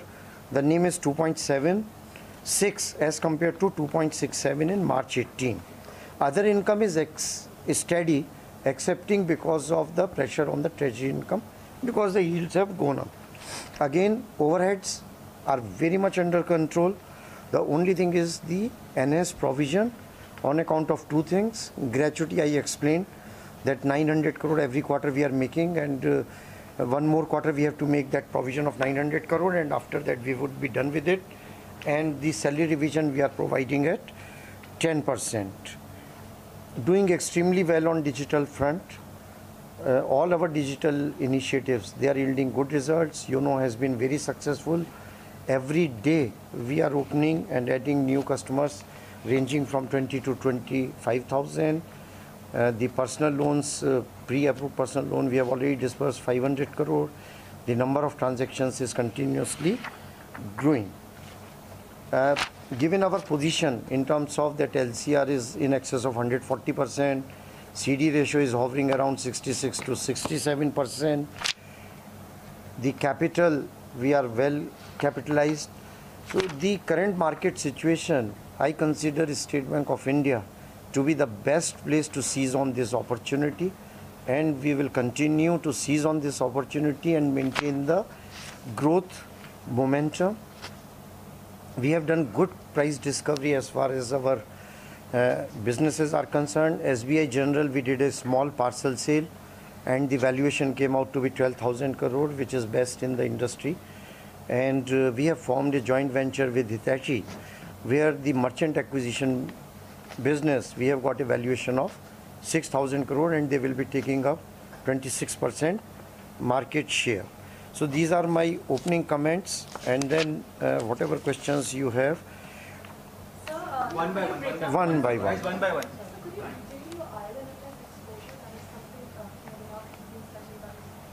ILFS, I have several times mentioned that for State Bank of India, the exposure is on SPVs with ring-fenced cash flows. Our investment is just 6%, which is about 92 crore. That was the value of the investment. And at holding company level, there is about 250 crore. So ILFS for State Bank of India as of now is not a cause of worry. Have you taken any provisions for this exposure account? If there is any NPA in SPVs, we will do. Sir, other than that also we have... So you have done, how much you have taken? Some 66 crores. 56 crore. Because the exposure is just 250 crore. So we don't need more than that. One account is already NPA. You have a lot of exposure to the power sector as well. So what is the SEC in terms of Power sector in general? In general, it has not increased. Our NPA was around 32,000 crore. The provision held was 40, now it has become 41. And as and when resolution happens, or as when as the aging of the asset happens, we will continue to provide. But what you have to also keep in consideration is that as on date, we are sitting on a write back of nearly 6,000 crore in SR Steel. So whatever was the provision as on 30th September, that provision has been maintained. We have not written it back. But additional provision also we have not made because the case is in NCLT, and 112% of the book value of NPA that is likely to be recovered. Sir, have you asked Jet Airways for a comprehensive debt resolution plan? Jet Airways, last time you put us into a lot of difficulty. I'm not talking about it, but as of now, there is whatever are the issues, we will deal with it. I don't see any danger. Was 2%. Yeah, is it at about 2% recovery? You seem to give us a figure by the end of the year. Where do you see this 2.27% ending at? And also, general outlook and asset quality. I know the last quarter you said, until December will be a period of pain before you start to see a No, this is year of hope. Yes. Year of pain was last year. No, sir, but in the last quarter you said the year of hope has already happened, and this is the year. Next year will be year of happiness. So I am still sticking to that. And the credit cost, the way it is calculated is that whatever you provision you make during the quarter and based on the outstanding, That is how you calculate. So this is not going to go up and it will be well within 2%. The write-backs and all that, they will come to the income and provision write-back. This I am talking about is that on account of aging as well as fresh NPS, how much provision we make during the quarter. This year we have done little over 10,000 crore. Last quarter it was 13,000 crore. So I think that this 10 for 2 more quarters, it should be within this range, and which is well within that 2% guidelines.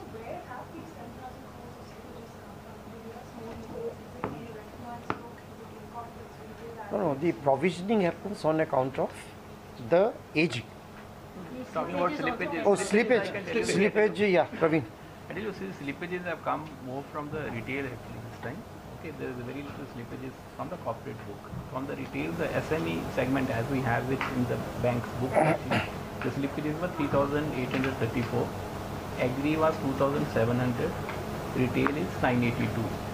Okay, so they are slightly higher. But SME, you clarify what is the question. But one thing again, is the recoveries and upgradations both have been much higher in this quarter. On the SME, the number is slightly higher for 2 reasons. One is that the RBI is, that had given the dispensation that MSMEs 180 days the accounts can be recognized as NPA. So the last quarter we had taken that dispensation and about 1,200 crore of accounts were not classified as NPA. So most of them actually slipped during this quarter. So if you do a reverse calculation, I add it in the previous quarter and remove it from this quarter slippages. So, there has not been much increase in slippages as such. That is from the corporate book. Corporate is about 2,267. Yeah. 1,154. Today the FCA has spoken that quite a few of the HFCs are at risk in terms of the ALM mismatches that may happen. Can it lead to systemic risk, and are you worried about this? I don't see a systematic risk, and whatever are the issues which are being faced by the NBFC sector, they all are very well known. But things seem to be much better today than maybe what they were 3 weeks ago. And all of you know that I had announced a portfolio purchase program of 45,000 crore. So that was one. And most of the NBFCs, they have been able to do rollovers of their CPs and NCDs. So There are quite a few rollovers that are coming up. I hope that they will all be able to meet their commitment. So what is the total exposure to NBFCs? Outstanding is 1,50,000 crore. But they all are like, when you say NBFC, it includes even say HDFC or REC, PFC, IRFC, LIC Housing Finance, everything is NBFC. So how much is that we lent to NBFC since the start of this trend? Outstanding is 1,50,000. No, what?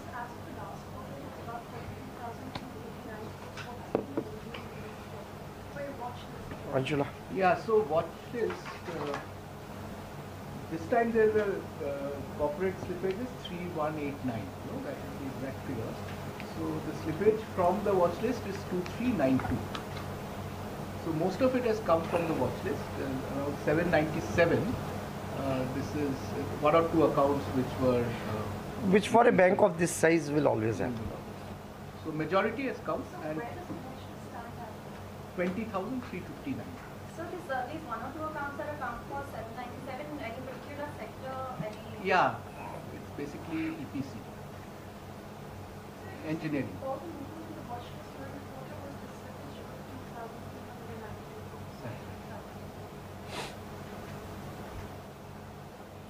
is the resolution path you're looking at IIFL? What do you think will happen? Uday Kotak ji is doing it. We will be part of that. We will support him. बात हुई क्या है क्योंकि आप shareholder भी है और lender भी है. करेंगे ना बात. We will talk to him. But so far, no conversation with the new body. No, even if there is a conversation, how do I share it with you today? But we will be part of that resolution. Public credit registry जो भी RBI लेके आए तो उसको किस तरह से देखते हैं? It's a very good move. Very good move. If there is an information which is very widely available, and I tell you that on the personal loan front, if you look at the quality is very good lending, and the main contributing factor is the availability of credit history from the credit bureaus, and that is something which is very much needed, and it is a very welcome move, and it will help in keeping the defaults under control. Okay, we'll take the questions from the print media. We'll take a look.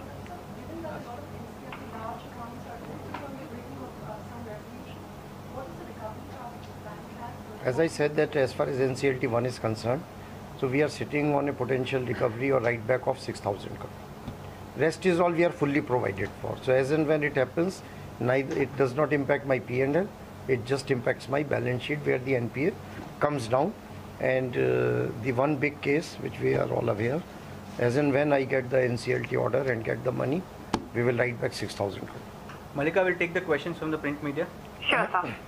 Ladies and gentlemen, anyone who wishes to ask a question may press star and 1 on your phone. We request you to limit your questions to 2 per participant. If time permits, we will come back to you should you have any follow-ups. Participants are also requested to use handsets while asking a question. We have the first question from the line of Radhika Mervin from Business Clients. Please go ahead. Yeah, hi, good afternoon, sir. I don't have the breakup of the slippages number in the sense that last quarter we saw 4,300 crore increase in bad loans and fresh slippages of 9,900 crores. What are those amounts this particular quarter? So that amount is 10,725 crores is the fresh slippage, and increase in outstanding is 163 crores. Okay, 163. And in terms of the watch list, what is the outstanding watch list as of now? 20,359 crores. So there's been an increase in the watch list. It was about 10,000 crores, I think. No. 23,000 crores something. Okay, this is including both the SMA2 and SMA1. Everything, yeah. Okay, fine. Yeah, thank you so much, sir. SMA2, SMA1, 5 crore and above. Okay. Yeah, thank you so much, sir. Thank you. The next question is on the line of Aparna Iyer from Mint. Please go ahead. Hello. Yes, go ahead. Yeah, please. Go ahead. Sir, your corporate advances have grown by around 14%. That is huge for the size of SBI. Can I know from where this is coming? Which one? Corporate expenses have grown by 14%. Corporate advances have grown by 14%. Yeah. This is a very diversified portfolio, and most of it is AAA, and quite a lot of them Government of India undertakings, Maharatna, Navratna. Okay, a large part of it is PSU undertakings, you are saying? Pardon? Yeah, PSU, That's right. correctly. Yeah, that's right. Okay, and so your retail personal loans have grown by 14%. These are those unsecured personal loans? No, this includes everything. It includes everything actually. There are housing loans and there are unsecured personal loans, all of them actually. What you call unsecured personal loan, for us, it is secured by the cash flow because these are our loans against salary. And credit card is not part of the bank, it is a separate company. So to that extent, you should distinguish between the growth in personal or unsecured loans in SBI versus other banks. Okay. One question on the corporate advances again. So you say largely AAA rated. Yeah, that's right. So that is what is very visible if you look at the risk weight asset growth. So there is no growth in risk weighted assets. So it means that what is the quality of the lending which is happening. What is the growth in SME? Growth in SME. I think around 4.5–5%. Yeah. Growth in SME is 5.24%. Thank you. We take the next question from the line of Saloni Shugla from Bloomberg News. Please go ahead. Hi sir, good afternoon. Good afternoon, Saloni. So I just wanted to check quickly on the power assets. There is a status quo till mid of November. There's a concern on the street regarding those assets. What can you say? So I think in a couple of cases, the lenders are nearing consensus. So it's still work in progress. One case where SBI is the lead, we have already given approvals. And 3–4 may happen very quickly. So that is the status. Okay. So One question on the NBFC sector. I know you answered a lot of questions on that. Just wanted to check how many portfolios have you been able to buy? You had given a huge number as to your budget, but how many have you been able to close so far? So in October alone, we bought 5,250 crore and about 15,950 crore is in the pipeline. Oh, sorry, which number, sir? 5,250 crore we bought in October. Sanctioned actually, not all disbursed. No, that is okay. Happen, but what means we have sanctioned 5,250 crore and the pipeline is 15,940 crore. 940. Okay, thank you, sir. Thank you. The next question is from the line of Beena Parmar from Money Control. Please go ahead. Sir, could you throw some light on the exposure, because I think I couldn't hear it properly, and also what is the status on the further portfolio buys? Are you confident? You mentioned that you plan to buy 15,000 crore, but how optimistic are you going by the repayments and the rollovers? So we are the buyer and we have the capability, we have the money, we have the budget, we have the plan to buy. Now if there are sellers, then we will be able to do it. But in 1 month alone, we have, I was mentioning, bought 5,250 crore and 15,900 crore approximately is the proposals under consideration. So I am very hopeful that by March we should be able to achieve our target. Okay, and what kind of pricing are you looking at? Because we've heard that bankers are seeing good pricing coming in. Could you throw some light on what is the improvement that you see? You have used the right word, good pricing, so it is good pricing. Okay, but is there a number that you can attribute it to? No, it depends upon, there is no uniform number because it will all depend upon the quality of the portfolio, the arrangement with the seller, where they continue to service, what is their service fee. So because a lot of factors go into this, there is no uniform pricing. But it is a good pricing, let me tell you. Okay. And sorry, ma'am, I'll request you to come back in the queue. Thank you. The next question is from the line of Alek Angre from Cogensis. Please go ahead. Hi, sir. This is in reference to your point number 8 in notes to account in regards to the MSME loan. Yeah. I believe there is an RBI dispensation in terms of tagging this loan as standard, and you all have not recognized certain interest on that. So I just wanted to understand, once this dispensations goes away, how big a concern is MSME loans? Will we see some slippages from there? And could you also repeat your exposure numbers to INFS? There was some distraction. See, this RBI dispensation is that instead of 90 days, the NPS get recognized at 180 days. Okay. So if you look at the overall number, it's only 506 crore, which is not a very large number. Our experience for the last at least 2 quarters was that about 50% does slip actually and 50% doesn't slip, and it gets regularized actually. Okay, so there's no big concern as far as MSME loans are concerned? No, it's a very small, this small number itself is very small actually. Okay, and could you please repeat the INFS exposure numbers, because it is at, as I've said, that it is all at SPV level. One of the SPV, they are the minority, and one of the public sector undertaking is majority. But is spread over 13, 14 SPVs.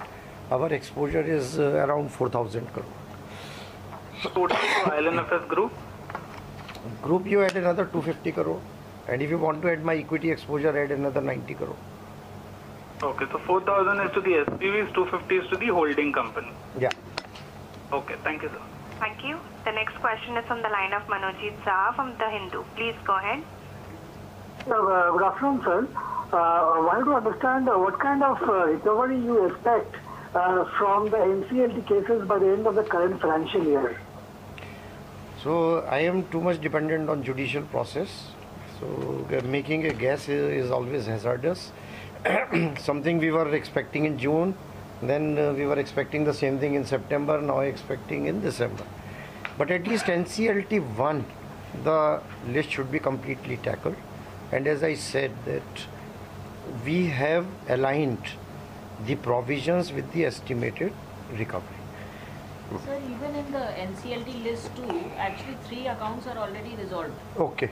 And I think another 2-3 4 accounts may we be will get resolved. even within this financial year. But otherwise, as per the process, they should all be resolved by March. Yeah. Both NCLT 1 and 2. Okay. List 1, barring those 1 or 2 infra EPC accounts, the rest. Okay.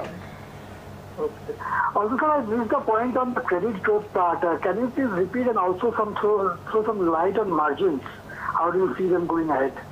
So our margins has improved. The NIM is the best indicator. So it is now at 2.76. We have kept our cost of deposits. It has come down in last 1 year despite the growth in deposit and the rising interest rate. So we are growing our deposits in current and savings account mostly.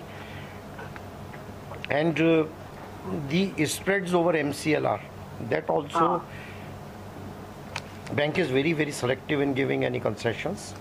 So hopefully the margin should see further improvement.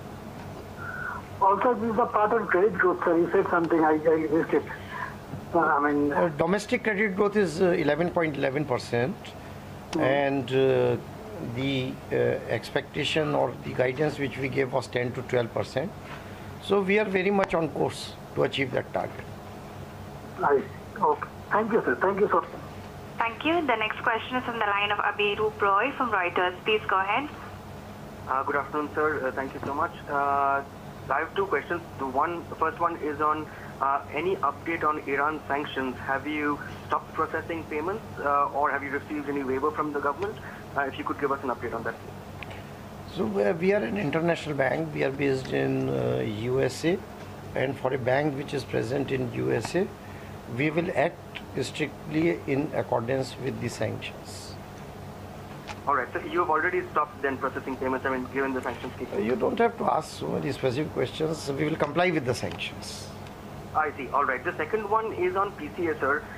Obviously, SBI is not under any PCA restrictions, but across the industry, the kind of restrictions that we've seen impact the largest lender in the nation, right? What are your expectations going ahead? Do you expect any relaxations going ahead? And what sort of impact do you see on credit growth for SBI? The only thing which I can say as of now is that the September results from most of the banks are encouraging, excepting one or two public sector banks where still the losses are there. And the performance of public sector banks going forward will show further improvement.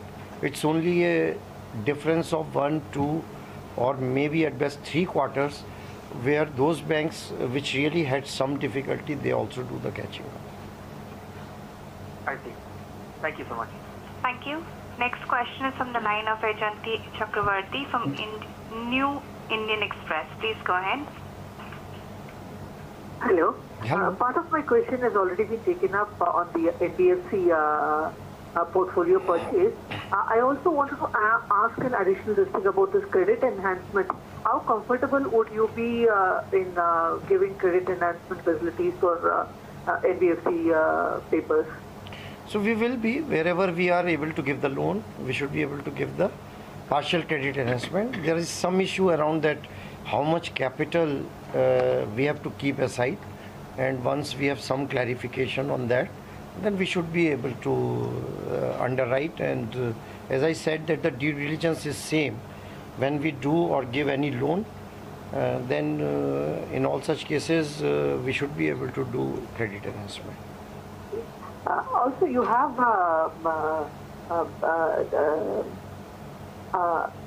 resolution for capital inclusion this year. You have already done a Tier 2 issue. Can you give a plan for what about the rest of the capital raising that you have for the year? So this 81, I have cushion of 8,000 crore. Plus, we have an enabling resolution from our board to raise 20,000 crore. But that will all depend upon one, of course, the whatever capital we raise, it will be for the growth. We don't need any capital for the risk purposes or meeting our capital standards. And depending upon the growth, which seems to be very good, and opportunities seems to be very good. So if the pricing is good, environment is good, growth potential is there, then we will decide on the second part, which is 20,000 crore. And 8,000 crore, we will again raise whenever the time is right. Thank you. Thank you. The next question is from the line of Kumar from Hindu Business Line. Please go ahead. Good afternoon, sir. Just wanted to understand what is the kind of credit growth you have seen overseas? Overseas, it is more or less flat, but there you have to account for two things. One was because of buyer's credit not being available, it had an impact of about almost $5 billion, which is about 36,000 crore. And 10,000 crore is what we transferred to our subsidiary in UK. What is the transfer for actually 10,000 crore to the US? No, we incorporated a subsidiary in UK. Yeah. So it was carved out from our SBI UK operations, and 10,000 crore worth of assets got transferred to this subsidiary. So that is not reflected now in our growth in international book. Okay. And one more thing regarding Ireland FSC, none of the institutions participated in Ireland FS rights issue actually. So now going forward, what is the game plan actually for Ireland FS? What are you planning actually? Yeah. So let us see what is the resolution plan which has been given or is being given by the new board and the management. And based on that, whatever are the expectations from State Bank of India. Earlier also we said that depending upon the resolution plan we will take a call, and that position remains unchanged. Once the resolution plan is before SBI and its board, and then what needs to be done, that is the decision we will take. Thank you, sir. Thank you. We'll be taking the last question from the line of Ronojoy Majumdar from Bloomberg. Please go ahead. Hello, sir. I just wanted to clarify, so there's not been any provision made yet on the exposure to INFS? There is some provision, 56 crore. One account is already NPA, and on remaining we have just made some prudent exposure. And that one account is also NPA on account of technical accounts, some 5/25 thing. All the banks it is standard. Okay. And just one other small thing. In the last quarter's presentation, it had mentioned that about 60% of the power sector NPAs are expected to be resolved before Q3, outside of the NCLT process. So I just wanted an update on that. We are still working towards it. One asset, as I said, that we have already arrived at we are in the stage of finalizing sale purchase agreement, and others, bank has given approval, but some other lenders are still in the process of obtaining the approvals. As soon as all the 100% approvals come, then the matter can proceed. Okay, thank you. Thank you. Thank you. Ladies and gentlemen, with this we conclude the conference call.